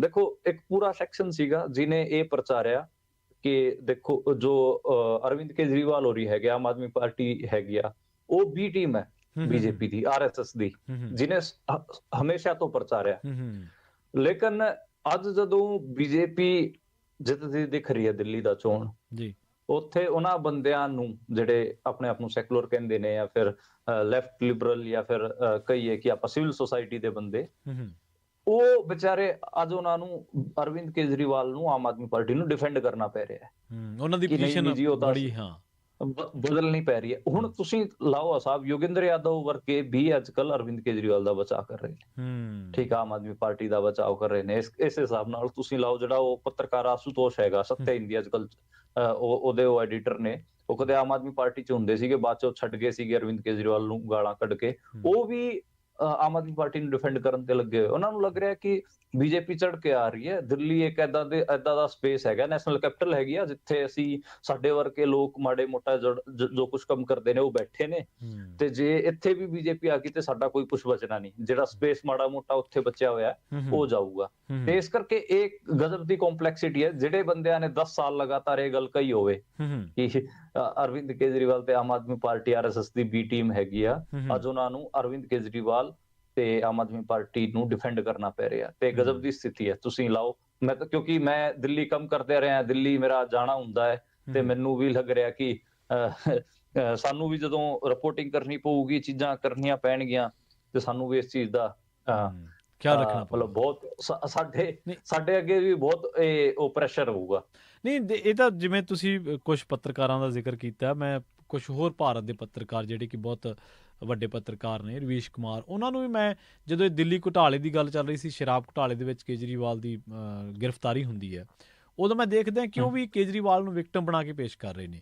ਪਰ ਇੱਥੇ ਇੱਕ ਹੋਰ ਜਿਹੜੀ ਚੀਜ਼ ਆ ਉਹ ਖੋਲ੍ਹਣ ਵਾਲੀ ਹੈ ਤੰਦ, ਕਿ ਜਿਹੜੀ ਪੂਰੀ ਪੋਲੀਟੀਕਲ ਧਿਰਾਂ ਨੇ, ਜਿਹੜਾ ਪੂਰਾ ਪੋਲੀਟੀਕਲ ਮੁਹਾਂਦਰਾ ਹੈ ਪੋਲੀਟਿਕਸ ਦਾ, ਉਹ ਕੀ ਵਿਅਕਤੀ ਵਿਸ਼ੇਸ਼ ਤੇ ਕੇਂਦਰਿਤ ਹੋ ਗਿਆ ਕਿ ਫਲਾਂ ਬੰਦਾ ਅਟੈਕਰ ਹੈ, ਅਮਿਤ ਸ਼ਾਹ ਮੋਦੀ ਅਟੈਕ ਕਰ ਰਹੇ ਨੇ, ਕੇਜਰੀਵਾਲ ਵਿਕਟਮ ਹੈ, ਅਸੀਂ ਇਹਨੂੰ ਇਸ ਕਰਕੇ ਬਚਾਉਣਾ ਹੈ, ਜਾਂ ਉਹ ਵਾਕਈ ਇੱਕ ਜਿਹੜਾ ਪੋਲੀਟੀਕਲ ਇੱਕ ਸਦਾਚਾਰ ਹੁੰਦਾ, ਇੱਕ ਪੋਲੀਟਿਕਸ ਦੇ ਵਿੱਚ ਇੱਕ ਇਹ ਹੁੰਦਾ ਆਪਣਾ ਕਿ ਆਪਾਂ ਲੋਕਾਂ ਦੀ ਗੱਲ ਕਰਨੀ ਹੈ, ਆਈਡੀਓਲੋਜੀ ਤੋਂ ਪਾਰ ਜਾ ਕੇ, ਜਾਂ ਮਨੁੱਖਤਾਵਾਦੀ ਇੱਕ ਆਈਡੀਓਲੋਜੀ ਹੋਣੀ ਚਾਹੀਦੀ ਹੈ, ਸੈਕੂਲਰਿਜ਼ਮ ਦੀ ਗੱਲ ਕਰਨੀ ਹੈ, ਆਪਾਂ ਫਰੀਡਮ ਆਫ ਸਪੀਚ ਦੀ ਗੱਲ ਕਰਨੀ ਹੈ। ਤੇ ਕੀ ਉੱਥੇ ਇਹ ਜਿਹੜਾ ਸਿਨਾਰੀਓ ਮੇਰੇ ਹਿਸਾਬ ਦੇ ਨਾਲ ਬਹੁਤ ਕੰਜਸਟ ਜਾਂ ਬਹੁਤ ਭੀੜਾ ਸਿਨਾਰੀਓ ਬਣ ਰਿਹਾ ਕਿ ਦੋ ਧਿਰਾਂ ਦੇ ਵਿਚਾਲੇ ਲੜਾਈ ਜਿਹੜੀ ਉਹ ਸੀਮਿਤ ਹੋ ਰਹੀ ਆ, ਜਦ ਕਿ ਇਹ ਲੜਾਈ ਨੂੰ ਤਾਂ ਹੋਰ ਵਾਈਡ ਹੋਣਾ ਚਾਹੀਦਾ ਸੀ, ਹੋਰ ਧਿਰਾਂ ਇਹਦੇ 'ਚ ਇਨਵੋਲਵ ਹੋਣੀਆਂ ਚਾਹੀਦੀਆਂ ਸੀ। ਕੱਲ੍ਹ ਨੂੰ ਜੇ ਉਹ ਅੱਜ ਮੋਹਨ ਭਾਗਵਤ ਨੂੰ ਮਿਲ ਰਹੇ ਨੇ, ਕੱਲ੍ਹ ਨੂੰ ਜੇ ਆਪਣਾ ਪੋਲੀਟੀਕਲ ਸਟਾਂਸ ਚੇਂਜ ਕਰ ਰਹੇ ਨੇ, ਫਿਰ ਇਹ ਬੰਦੇ ਜਿਹੜੇ ਅੱਜ ਸਟੈਂਡ ਲੈ ਰਹੇ ਨੇ ਕਿੱਥੇ ਜਾਣਗੇ? ਦੇਖੋ, ਜਦੋਂ ਆਪਾਂ ਗੱਲ ਕਰਦੇ ਹਾਂ ਕਿ ਇੱਕ ਮੁਹਾਵਰਾ ਚੱਲਦਾ ਪੋਲਿਟਿਕਸ 'ਚ ਕਿ ਇੱਕ 2 ਕਦਮ ਪਿੱਛੇ 1 ਕਦਮ ਅੱਗੇ। ਹਾਂਜੀ, ਇੰਡੀਆ ਦੀ ਪੋਲਿਟਿਕਸ 'ਚ ਹਜੇ ਮੈਨੂੰ ਲੱਗ ਰਿਹਾ ਕਿ ਜਿਹੜੇ ਕਿ ਆਪਣੇ ਆਪ ਨੂੰ ਸੈਕੂਲਰ ਜਾਂ ਲੈਫਟ ਲਿਬਰਲ ਜਾਂ ਫਿਰ ਏਦਾਂ ਦੇ ਲੋਕ ਕਹਿੰਦੇ ਸੀਗੇ ਕਿ ਅਸੀਂ ਜਿਹੜਾ ਆਈਡੀਆ ਆਫ ਇੰਡੀਆ, ਜਿਹਨੂੰ ਉਹ ਸੈਕੂਲਰਿਜ਼ਮ ਦਾ ਨਾਮ, ਹਾਲਾਂਕਿ ਇੰਡੀਅਨ ਜੋ ਸੈਕੂਲਰਿਜ਼ਮ ਉਹ ਡਿਬੇਟੇਬਲ ਹੈ, ਉਹਦੇ ਤੇ ਅੱਡ ਤੋਂ ਡਿਬੇਟ ਹੋ ਸਕਦੀ ਹੈ, ਪਰ ਉਹ ਕਹਿੰਦੇ ਸੀਗੇ ਅਸੀਂ ਇਹਨੂੰ ਡਿਫੈਂਡ ਕਰਨਾ ਹੈਗਾ। ਅੱਜ ਉਹਨਾਂ ਦੀ ਸਥਿਤੀ ਇਹ ਹੈ ਕਿ ਉਹਨਾਂ ਨੂੰ 2 ਕਦਮ ਪਿੱਛੇ ਲੈਣੇ ਪੈ ਰਹੇ ਨੇ, ਤਾਂ ਕਿ ਉਹ ਇਹ ਲੱਭ ਰਹੇ ਨੇ ਕਿ ਸਾਨੂੰ ਕਿਤੇ ਸਪੇਸ ਮਿਲੂ ਕਿ ਅਸੀਂ 1 ਕਦਮ ਅੱਗੇ ਲਵਾਂਗੇ। 2 ਕਦਮ ਪਿੱਛੇ ਲੈਣ ਦਾ ਮਤਲਬ ਇਹ ਹੈ ਕਿ ਦੇਖੋ, ਸਾਡੇ ਵਰਗਿਆਂ ਦੀ ਜਵਾਨੀ ਕਿਵੇਂ ਸ਼ੁਰੂ ਹੁੰਦੀ ਹੈ, ਦੇਖੋ ਤੁਸੀਂ, ਸਾਡੇ ਵਰਗੇ ਨੌਜਵਾਨਾਂ ਦੀ, ਜਿਹੜੇ ਕਿ ਉਸ ਟਾਈਮ ਯੂਨੀਵਰਸਿਟੀਆਂ 'ਚ ਹੁੰਦੇ ਸੀਗੇ, ਸਾਡੇ ਵਰਗੇ ਨੌਜਵਾਨਾਂ ਦੀ ਜਵਾਨੀ ਸ਼ੁਰੂ ਹੁੰਦੀ ਹੈ ਜਦੋਂ ਅਸੀਂ ਕਾਂਗਰਸ ਪਾਰਟੀ ਨੂੰ ਹਟਾਉਣ ਵਾਸਤੇ ਪ੍ਰਦਰਸ਼ਨ ਕਰ ਰਹੇ ਸੀ, ਜਦੋਜਹਿਦ ਕਰ ਰਹੇ ਸੀ, ਉੱਥੇ ਸਾਡੀ ਜਵਾਨੀ ਸ਼ੁਰੂ ਹੁੰਦੀ ਹੈ। ਸਾਲ 2010 ਤੁਸੀਂ ਲਾ ਲਓ, ਤੇ 11 ਚ ਤਾਂ ਉਹ ਅੰਨਾ ਅੰਦੋਲਨ ਹੋ ਗਿਆ ਸੀਗਾ, ਤੇ ਉਹ ਸਾਰਾ ਕੁਝ ਮਾਹੌਲ ਸੀਗਾ। ਤੇ ਹਾਲਾਂਕਿ ਮੈਂ ਅੰਨਾ ਅੰਦੋਲਨ ਦਾ ਪਾਰਟ ਕਦੇ ਵੀ ਨਹੀਂ ਰਿਹਾ, ਮੈਂ ਉਸ ਟਾਈਮ ਵੀ ਅੰਨਾ ਅੰਦੋਲਨ ਨੂੰ ਕ੍ਰਿਟੀਸਾਈਜ਼ ਕੀਤਾ ਸੀਗਾ, ਉਹ ਮੇਰੇ ਇੱਕ ਸਟੈਂਡ ਸੀਗੇ, ਕੁਝ ਪੋਲੀਟੀਕਲ ਸਟੈਂਡ ਸੀਗੇ। ਤੇ ਉਸ ਤੋਂ ਪਰ ਸਾਡੇ ਵਰਗੇ ਜਿੰਨੇ ਵੀ ਨੌਜਵਾਨ ਸੀਗੇ, ਉਹਨਾਂ ਦੀ ਜਵਾਨੀ ਤਾਂ ਕਾਂਗਰਸ ਨੂੰ ਹਟਾਉਣ ਵਾਸਤੇ ਲੱਗੀ। ਸ਼ੁਰੂਆਤ ਦੇ 5 ਸਾਲ 2014 ਚ ਹਟ ਵੀ ਗਏ, ਮੋਦੀ ਆ ਗਿਆ, ਸਾਰਾ ਕੁਝ ਹੋ ਗਿਆ। ਜਦੋਂ ਸਾਡੀ ਜਵਾਨੀ ਢਲ ਰਹੀ ਹੈ, 2025 ਚ ਅਸੀਂ ਬੈਠੇ ਹਾਂ ਹੁਣ, ਮੈਂ ਤਾਂ ਮੰਨਦਾ ਕਿ ਜਦੋਂ ਮਿਡ ਏਜ ਚ ਐਂਟਰ ਕਰਨ ਵਾਸਤੇ ਸਾਨੂੰ ਸਿਰਫ 5 ਸਾਲ ਰਹਿ ਗਏ, ਉਸ ਤੋਂ ਬਾਅਦ ਅਧੇੜ ਜਿਹਨੂੰ ਕਿਹਾ ਜਾਂਦਾ ਹੈ, 45 ਤੋਂ ਉੱਪਰ ਦੇ ਜਿਹੜੇ ਬੰਦੇ ਹੋ ਜਾਂਦੇ ਆ, ਉਹਨੂੰ ਉਸ ਕੈਟੇਗਰੀ ਚ ਅਸੀਂ ਸ਼ਾਮਲ ਹੋ ਜਾਵਾਂਗੇ 5-7 ਸਾਲਾਂ ਚ। ਤੇ ਅੱਜ ਅਸੀਂ ਬੈਠੇ ਹਾਂ, ਅੱਜ ਅਸੀਂ ਕਹਿ ਰਹੇ ਹਾਂ ਕਿ ਬਈ ਕਾਂਗਰਸ ਨੂੰ ਦੁਬਾਰੇ ਲੈ ਕੇ ਆਓ, ਹੂੰ ਬੀਜੇਪੀ ਨੂੰ ਹਟਾਓ। ਹਾਂ ਤੇ ਜੀ, ਸਾਡੀ ਤਾਂ ਮਤਲਬ ਜਵਾਨੀ ਤੁਸੀਂ ਲਾਓ, ਇਹ 20 ਸਾਲ ਹੈ, ਇਸ ਹਿਸਾਬ ਨਾਲ ਲੰਘ ਦਵੰਦ ਜੀ ਜਾਣਗੇ ਨਿਕਲ ਗਏ ਕਿ ਫਿਰ। ਹਾਂ, ਇੱਕ ਵਾਰ ਕਾਂਗਰਸ ਨੂੰ ਹਟਾਓ ਤੇ ਦੂਜੀ ਵਾਰ ਕਹਿ ਰਹੇ ਹੋ ਕਿ ਹੁਣ ਬੀਜੇਪੀ ਨੂੰ ਹਟਾਓ ਤੇ ਕਾਂਗਰਸ ਨੂੰ ਵਾਪਸ ਲੈ ਕੇ ਆਓ। ਤੇ ਹੂੰ ਇਹ ਚੱਕਰ ਹੈਗਾ, ਤੇ ਇਸੇ ਕਰਕੇ ਕਹਿ ਰਿਹਾ ਕਿ ਜਿਹੜਾ ਉਹ ਸੈਕਸ਼ਨ ਕਹਿੰਦਾ, ਜਿਹੜਾ ਸੈਕਸ਼ਨ ਇੰਡੀਆ ਦਾ ਕਲੇਮ ਕਰਦਾ ਸੀ ਅਸੀਂ ਲੜਾਈ ਲੜਾਂਗੇ, ਹੂੰ ਹੂੰ ਉਹ ਤਾਂ ਉਹਦੇ ਤਾਂ ਕਦਮ ਪਿੱਛੇ ਹੀ ਆ ਰਹੇ ਨੇ ਵਿਚਾਰਿਆਂ ਦੇ। ਹੂੰ ਠੀਕ ਹੈ, ਬਿਲਕੁਲ। ਉਹਨਾਂ ਨੂੰ ਤੇ ਇਹ ਖਾਸੀ ਔਖੀ ਸਥਿਤੀ ਹੈ। ਹੂੰ ਤੇ ਮਤਲਬ ਫਿਲੋਸਫੀਕਲੀ ਜੇ ਦੇਖਣਾ ਹੋਵੇ ਹੂੰ ਤਾਂ ਇਹ ਖਲਾ ਹੀ ਤਾਂ ਹੈ। ਤੁਸੀਂ ਲਾਓ ਕਿ ਹਾਂ, ਮਤਲਬ ਪੋਲੀਟੀਕਲੀ ਵਿਦਾਂਤ ਸ਼ਿਫਟ ਆ ਗਿਆ ਹੈਗਾ, ਤੇ ਜਿਹੜਾ ਸੈਕੂਲਰਿਜ਼ਮ ਵਾਲਾ ਸਾਰਾ ਸੀਗਾ ਤੇ ਮੈਜੋਰਿਟੇਰਿਜ਼ਮ ਸਟੇਟ ਵੀ ਜੇ ਕਹਿਣਾ ਹੋਵੇ ਤੇ ਉਹ ਵੀ ਹੋ ਗਿਆ ਹੈਗਾ ਨਹੀਂ ਪੂਰੇ ਤਰੀਕੇ ਨਾਲ। ਤੇ ਬਿਲਕੁਲ ਬਿਲਕੁਲ, ਉਹ ਮਤਲਬ ਜਿਹੜੀ ਤੁਸੀਂ ਗੱਲ ਕੀਤੀ ਸੀ ਨਾ ਕਿ ਬਹੁ ਸੰਖਿਅਕਵਾਦ, ਜਿਹੜਾ ਤੁਸੀਂ ਹਿੰਦੀ ਸ਼ਬਦ ਆ ਆਪਾਂ ਬਹੁ ਗਿਣਤੀ ਕਹਿ ਦਿੰਦੇ ਹਾਂ ਪੰਜਾਬੀ ਦੇ ਵਿੱਚ, ਬਹੁ ਗਿਣਤੀ ਵਾਲਾ ਜਿਹੜਾ ਪਰਛਾਵਾਂ, ਜਿਹੜਾ ਝਲਕਾਰਾ ਉਹਦੀ ਪੋਲਿਟਿਕਸ, ਉਹ ਇੱਥੇ ਅਸਲ ਦੇ ਵਿੱਚ ਇਹ ਉਹਦੀ ਮਿਸਾਲ ਕਹੀ ਜਾ ਸਕਦੀ ਹੈ ਕਿ ਜਿਹੜਾ ਹੁਣ ਦਿੱਲੀ ਦਾ ਸਿਨਾਰੀਓ ਬਣਦਾ ਜਾ ਰਿਹਾ ਇਹ 'ਚ। ਪਹਿਲਾਂ ਪਾਕਿਸਤਾਨ ਚ ਕਿਹਾ ਜਾਂਦਾ ਸੀਗਾ ਉਹਨੂੰ, ਹੁਣ ਇੰਡੀਆ ਚ ਵੀ ਕਿਹਾ ਜਾ ਸਕਦਾ ਉਹਨੂੰ। ਕਿਹਾ ਜਾ ਸਕਦਾ। ਪਾਕਿਸਤਾਨ ਚ ਕਿਹਾ ਜਾਂਦਾ ਹੁੰਦਾ ਸੀਗਾ ਕਿ ਦੇਖੋ ਜੀ ਇਸਲਾਮਿਕ ਸਟੇਟ ਹੈਗੀ ਆ, ਤੇ ਇਸਲਾਮ ਦੇ ਅਕੋਰਡਿੰਗ ਸਾਰੇ ਜਿਹੜੇ ਬਾਕੀ ਲੋਕ ਹੈਗੇ ਉਹਨਾਂ ਨੂੰ ਵੀ ਆਪਣੀ ਗੁਜ਼ਰ ਬਸਰ ਕਰਨੀ ਪੈਂਦੀ ਹੈ। ਇੰਡੀਆ ਤਾਂ ਦੇਖੋ ਜੀ ਸੈਕੂਲਰ ਸਟੇਟ ਹੈ, ਇੱਥੇ ਸਾਰੇ ਆਪਣਾ ਆਪਣਾ ਸਾਰਾ ਕੁਝ ਕਰ ਸਕਦੇ ਨੇ। ਨਹੀਂ, ਪਰ ਅੱਜ ਦੇ ਟਾਈਮ ਇਹ ਕਿਹਾ ਜਾਣ ਲੱਗ ਪਿਆ ਕਿ ਇੰਡੀਆ ਵੀ ਅਨਡਿਕਲੇਅਰਡ ਹਿੰਦੂ ਰਾਸ਼ਟਰ ਬਣ ਚੁੱਕਿਆ ਹੈ, ਤੇ ਉਹਦੇ 'ਚ ਹੁਣ ਜਿਹੜੀ ਹਿੰਦੂ ਮੈਜੋਰਿਟੀ ਹੈ ਉਹੀ ਕਿਤੇ ਨਾ ਕਿਤੇ ਡੋਮੀਨੇਟ ਕਰਦੀ ਹੈਗੀ। ਹੁਣ ਤਾਂ ਮੈਂ ਤਾਂ ਇੱਕ ਪ੍ਰਵੀਨ, ਬਸ ਇੱਕ ਆਖਰੀ ਇੱਕ ਮੈਂ ਕਹਿ ਰਿਹਾ ਕਿ ਇੱਕ ਮੇਰਾ ਆੜੀ ਹੈਗਾ ਤੇ ਉਹ ਹਿੰਦੂ ਹੈਗਾ, ਪਰ ਬੇਚਾਰਾ ਖਾਸਾ ਕੀ ਕਹਿੰਦੇ ਇਹਨਾਂ ਚੀਜ਼ਾਂ, ਇਹਨਾਂ ਡਿਬੇਟਾਂ ਦੇ ਵਿੱਚ ਸ਼ਾਮਿਲ ਰਹਿੰਦਾ ਹੈ। ਤੇ ਉਹ ਮੈਨੂੰ ਇੱਕ ਦਿਨ ਕਹਿੰਦਾ ਕਿ ਯਾਰ ਹੁਣ ਦੇਖ ਕੀ ਸਮੱਸਿਆ, ਕੀ ਚੀਜ਼ਾਂ ਆ ਗਈਆਂ ਨੇ ਹੁਣ ਸਾਨੂੰ, ਸਾਡੇ ਮਤਲਬ ਜਿਹੜੀ ਚੀਜ਼ ਮੈਂ ਪ੍ਰੈਕਟਿਸ ਕਰਦਾ, ਹਿੰਦੂਇਜ਼ਮ ਜੋ ਕੁਝ ਵੀ ਮੈਂ ਪ੍ਰੈਕਟਿਸ ਕਰਦਾ, ਉਹਦੇ ਕਰਕੇ ਉਹਨੂੰ ਹੁਣ ਸਟੇਟ ਹਥਿਆਰ ਬਣਾ ਕੇ ਜਿਹੜੇ ਮੇਰੇ ਆੜੀ ਨੇ ਦੂਜੇ ਧਰਮਾਂ ਦੇ ਲੋਕ ਹੈਗੇ ਉਹਨਾਂ ਦੇ ਉਹ ਅਟੈਕ ਕਰ ਰਹੀ ਹੈ। ਤੇ ਮੈਨੂੰ ਇੱਕ ਮੈਂ ਭਾਵੇਂ ਉਹਦੇ ਉਲਟ ਖੜਾ ਹੋ ਜਾਵਾਂ, ਮੈਂ ਖੜਾ ਹੋ ਕੇ ਇਹ ਵੀ ਕਹਿਦਾ ਕਿ ਦੇਖੋ ਜੀ ਇਹ ਤਾਂ ਗਲਤ ਹੋ ਰਿਹਾ ਹੈ, ਨੋਟ ਇਨ ਮਾਈ ਨੇਮ, ਯਾਨੀ ਕਿ ਮੇਰੇ ਨਾਂ ਤੇ ਤੁਸੀਂ ਇਹ ਬਾਵਜੂਦ ਇਸ ਦੇ ਸਾਰਾ ਕੁਝ ਹੋ ਰਿਹਾ ਹੈ। ਤੇ ਮੈਂ ਉਹ ਕਹਿ ਰਿਹਾ ਕਿ ਮੈਨੂੰ ਲੱਗਦਾ ਕਿ ਜਿਹੜੀ ਨੀਂਹ ਹੈਗੀ ਆ ਇਸ ਚੀਜ਼ ਦੀ, ਉਸ ਬੰਦੇ ਦੇ ਵਰਡ ਹੈਗੇ, ਉਹ ਕਹਿੰਦੇ ਕਿ ਮੈਨੂੰ ਲੱਗਦਾ ਕਿ ਜਿਹੜੀ ਨੀਂਹ ਹੈਗੀ ਆ ਇਹ ਚੰਗੇ ਤਰੀਕੇ ਨਾਲ ਇਹਨਾਂ ਨੇ ਕਰ ਦਿੱਤੀ ਹੈ, ਇਹਨੂੰ ਪੱਟਣ ਵਾਸਤੇ ਖਾਸਾ ਜ਼ੋਰ ਲੱਗੂਗਾ, ਖਾਸਾ ਟਾਈਮ ਲੱਗੂਗਾ। ਬਿਲਕੁਲ ਜੀ ਬਿਲਕੁਲ, ਇਹਦੇ 'ਚ ਕੋਈ ਦੋ ਰਾਏ ਨਹੀਂ ਮਨਦੀਪ। ਕੀ ਇਸੇ ਕਰਕੇ ਕੋਈ ਬੰਦਾ ਬਲਡੋਜ਼ਰ ਤੇ ਨਹੀਂ ਬੋਲਦਾ, ਬਲਡੋਜ਼ਰ ਦੇ ਉੱਤੇ ਜਦੋਂ ਚੱਲਦਾ ਬਲਡੋਜ਼ਰ ਮਿਨੋਰਟੀਜ਼ ਦੇ ਉੱਤੇ, ਉਹਦੇ ਤੇ ਬੋਲਣ ਤੋਂ ਸੰਕੋਚ ਕੀਤਾ ਜਾਂਦਾ, ਹੋਰ ਮਿਨੋਰਟੀਜ਼ ਦੇ ਜਿੰਨੇ ਮਾਮਲੇ ਨੇ ਉਹਨਾਂ ਦੇ ਉੱਤੇ ਟਿੱਪਣੀ ਕਰਨ ਤੱਕ ਤੋਂ ਗੁਰੇਜ਼ ਕੀਤਾ ਜਾਂਦਾ। ਤਾਂ ਇਹੀ ਸਾਰਾ ਉਹ ਉਸੇ ਕਰਕੇ ਉਸੇ ਝਲਕਾਰੇ ਦੇ ਵਿੱਚ ਹੀ ਹੋ ਰਿਹਾ ਨਾ ਅਸਲ ਦੇ ਵਿੱਚ, ਉਹਦੇ ਹੇਠਾਂ ਹੋ ਰਿਹਾ, ਉਹਦੇ ਅਸਰ ਹੇਠਾਂ ਹੋ ਰਿਹਾ। ਅਮਨਦੀਪ, ਬਹੁਤ ਬਹੁਤ ਧੰਨਵਾਦ ਤੁਹਾਡਾ ਇਹਨਾਂ ਖਾਸ ਜਾਣਕਾਰੀਆਂ ਦੇ ਲਈ, ਤੁਸੀਂ ਜੁੜੇ, ਗੱਲਾਂ ਬਾਤਾਂ ਕੀਤੀਆਂ, ਸਾਂਝੀਆਂ ਕੀਤੀਆਂ ਸਾਰੀਆਂ ਜਾਣਕਾਰੀਆਂ, ਬਹੁਤ ਧੰਨਵਾਦ ਜੀ। ਸ਼ੁਕਰੀਆ ਪ੍ਰਵੀਨ। ਤੇ ਮੈਂ ਬਸ ਆਖਰ ਇਹ ਕਹਿਣਾ ਚਾਹ ਰਿਹਾ ਸੀਗਾ, ਮੈਂ ਇੱਕ ਗੱਲ ਹੋਰ ਦਿੱਲੀ ਚੋਣਾਂ ਬਾਰੇ ਥੋੜਾ ਫੈਕਚੁਅਲ ਰਿਪੋਰਟਿੰਗ ਕਰ ਦਿੰਨੇ ਆ, ਕਿਉਂਕਿ ਆਪਾਂ ਆਈਡੀਓਲੋਜੀਕਲ ਪਲੇਨ ਤੇ ਤਾਂ ਖਾਸਾ ਗੱਲ ਕਰ ਲਈ, ਥੋੜਾ ਫੈਕਚੁਅਲ ਪਲੇਨ ਤੇ ਵੀ ਮੈਂ ਦੇਖੋ, ਦਿੱਲੀ ਦਾ ਵਿਧਾਨ ਸਭਾ ਚੋਣ ਹੈਗਾ ਉਹ ਫਰਵਰੀ 'ਚ ਹੋਣ ਜਾ ਰਿਹਾ ਹੈ, ਤੇ ਉਹਦੀ ਅਨਾਉਂਸਮੈਂਟ ਕਦੇ ਵੀ ਜਿਹੜਾ ਇੰਡੀਆ ਦਾ ਇਲੈਕਸ਼ਨ ਕਮਿਸ਼ਨ ਹੈ, ਇਲੈਕਸ਼ਨ ਕਮਿਸ਼ਨ ਆਫ ਇੰਡੀਆ, ਕਦੇ ਵੀ ਅਨਾਉਂਸ ਕਰ ਸਕਦਾ ECI। ਤੇ ਅੱਜ ਉਹਦੀ ਆਫੀਸ਼ੀਅਲ ਆਪਾਂ ਨੂੰ ਦੇਖਣ ਨੂੰ ਵੀ ਮਿਲਿਆ ਬਹੁਤ ਸਾਰੀਆਂ ਚੀਜ਼ਾਂ ਕਿ ਜਿਹੜਾ ਦੰਗਲ ਹੈ ਦਿੱਲੀ ਦਾ ਸ਼ੁਰੂ ਹੋ ਗਿਆ, ਉਹਦਾ ਰੀਜ਼ਨ ਇਹ ਹੈ ਕਿ ਅੱਜ ਨਰਿੰਦਰ ਮੋਦੀ ਹੋਰਾਂ ਨੇ ਰੈਲੀ ਕੀਤੀ ਰਾਮਲੀਲਾ ਮੈਦਾਨ 'ਚ, ਉਹਨਾਂ ਨੇ ਆਮ ਆਦਮੀ ਪਾਰਟੀ ਨੂੰ ਡਿਜ਼ਾਸਟਰ ਕਿਹਾ, ਤੇ ਇਹ ਕਿਹਾ ਕਿ ਆਮ ਆਦਮੀ ਪਾਰਟੀ ਆਪਦਾ ਹੈਗੀ ਆ, ਆਪਦਾ ਹੈਗੀ ਆ, ਤੇ ਆਪਦਾ ਦਾ ਮਤਲਬ ਹੁੰਦਾ ਡਿਜ਼ਾਸਟਰ। ਤੇ ਅਰਵਿੰਦ ਕੇਜਰੀਵਾਲ ਨੇ ਵੀ ਮੁੜ ਉਲਟ ਉਹਨਾਂ ਨੂੰ ਜਵਾਬ ਦੇ ਕੇ ਕਿਹਾ ਕਿ ਇਹ ਤਾਂ ਦਿੱਲੀ ਨੂੰ ਗਾਲਾਂ ਕੱਢ ਰਹੇ ਨੇ। ਜਿਹੜੀ ਕਾਂਗਰਸ ਪਾਰਟੀ ਹੈਗੀ ਆ, ਉਹਨਾਂ ਨੇ ਆਪਣੀ ਜਿਹੜੀ ਵੂਮਨ ਨੈਸ਼ਨਲ ਪ੍ਰੈਜ਼ੀਡੈਂਟ ਹੈਗੀ ਆ, ਮਹਿਲਾ ਕਾਂਗਰਸ ਦੀ ਜਿਹੜੀ ਨੈਸ਼ਨਲ ਪ੍ਰੈਜ਼ੀਡੈਂਟ ਅਲਕਾ ਲਾਂਬਾ, ਉਹਨੂੰ ਅਤੀਸ਼ੀ ਸਿੰਘ ਦੇ ਖਿਲਾਫ ਕਾਲਕਾ ਵਿਧਾਨ ਸਭਾ ਸੀਟ ਤੋਂ ਟਿਕਟ ਦੇ ਦਿੱਤੀ ਹੈਗੀ ਆ। ਤੇ ਇਹ ਸਿਨੈਰੀਓਸ ਦੇ ਟਾਈਮ ਬਣ ਰਿਹਾ, ਤੇ ਬੀਜੇਪੀ ਖਾਸੀ ਮਤਲਬ ਇੰਟਰਸਟਿਡ ਹੈਗੀ ਆ ਕਿ ਦਿੱਲੀ ਨੂੰ ਉਹ ਆਮ ਆਦਮੀ ਪਾਰਟੀ ਤੋਂ ਖੋਹ ਲਵੇ, ਕਿਉਂਕਿ ਜੇ ਇਸ ਵਾਰ ਆਮ ਆਦਮੀ ਪਾਰਟੀ ਫਿਰ ਤੋਂ ਦਿੱਲੀ ਜਿੱਤ ਜਾਂਦੀ ਹੈਗੀ ਆ ਤਾਂ ਫਿਰ ਆਮ ਆਦਮੀ ਪਾਰਟੀ ਬੀਜੇਪੀ ਨੂੰ ਗੁਜਰਾਤ ਦੇ ਵਿੱਚ ਵੀ ਤੰਗ ਕਰੂਗੀ ਤੇ ਗੋਆ ਦੇ ਵਿੱਚ ਵੀ ਤੰਗ ਕਰੂਗੀ। ਤੇ ਇਸ ਕਰਕੇ ਉਹਨਾਂ ਨੂੰ ਲੱਗ ਰਿਹਾ ਹੈ ਕਿ ਉਹਨਾਂ ਨੂੰ ਆਮ ਆਦਮੀ ਪਾਰਟੀ ਤੋਂ ਇਸ ਟਾਈਮ ਖਾਲੀ ਦਿੱਲੀ ਵਾਲਾ ਮਾਮਲਾ ਨਹੀਂ, ਉਹਨਾਂ ਦੇ ਦਿਮਾਗ 'ਚ ਗੁਜਰਾਤ ਹੈਗਾ ਕਿ ਸਾਨੂੰ ਇੱਥੇ ਇਹਨਾਂ ਨੂੰ ਰੋਕਣਾ ਪਊਗਾ, ਨਹੀਂ ਤਾਂ ਫਿਰ ਇਹ ਦਿੱਲੀ ਜਿੱਤ ਕੇ ਸਾਲੇ ਹੋਰ ਮੈਂ ਉਹ ਨਿਕਲ ਇਹ ਦਿੱਲੀ ਜਿੱਤ ਕੇ ਫਿਰ ਇਹ ਸਾਰੇ ਉੱਥੇ ਪਹੁੰਚ ਜਾਣਗੇ, ਗੁਜਰਾਤ 'ਚ ਪਹੁੰਚ ਜਾਣਗੇ ਤੇ ਸਾਰੇ ਦੇ ਸਾਰੇ ਉੱਥੇ ਫਿਰ ਕੈਂਪ ਕਰਕੇ ਸਾਨੂੰ ਗੁਜਰਾਤ ਤੰਗ ਕਰਨਗੇ। ਗੁਜਰਾਤ ਕਦੇ ਵੀ ਇਹ ਜਿਹੜੇ ਹੈਗੇ ਆ ਇਹ ਹਾਰਨਾ ਅਫੋਰਡ ਨਹੀਂ ਕਰ ਸਕਦੀ ਬੀਜੇਪੀ, ਤੇ ਕਿਤੇ ਨਾ ਕਿਤੇ ਉਹ ਮੈਨੂੰ ਲੱਗਦਾ ਕਿ ਉਹ ਵੱਡੀ ਇਹਨਾਂ ਦੇ ਦਿਮਾਗ 'ਚ ਫਿਕਰ ਪਈ ਹੋ। ਇਸ ਕਰਕੇ ਦੇਖਿਓ ਤੁਸੀਂ 2 ਮਹੀਨੇ ਨਰਿੰਦਰ ਮੋਦੀ, ਅਮਿਤ ਸ਼ਾਹ ਦਿੱਲੀ ਦੇ ਵਿੱਚ ਬਹੁਤ ਜ਼ਿਆਦਾ ਜ਼ੋਰ ਲਾਉਣਗੇ, ਬਹੁਤ ਜ਼ਿਆਦਾ। ਉਹ ਤੁਹਾਨੂੰ ਮਤਲਬ ਪੂਰੇ ਡਰਾਮੇ ਦੇਖਣ ਨੂੰ ਮਿਲਣਗੇ ਸਾਰੇ ਕਿਸਮ ਦੇ। ਤੁਸੀਂ ਇੱਕ ਪਾਸੇ ਤੁਹਾਨੂੰ ਮਤਲਬ ਜੇ ਅਮਿਤ ਸ਼ਾਹ ਹੋਰੀ ਤੇ ਨਰਿੰਦਰ ਮੋਦੀ ਹੋਰੀ ਰਾਮ ਮੰਦਿਰ ਦਾ ਗੁਣਗਾਨ ਕਰਦੇ ਦਿਖਣਗੇ, ਤਾਂ ਦੂਜੇ ਪਾਸੇ ਤੁਹਾਨੂੰ ਦਿਖੂਗਾ ਕਿ ਅਰਵਿੰਦ ਕੇਜਰੀਵਾਲ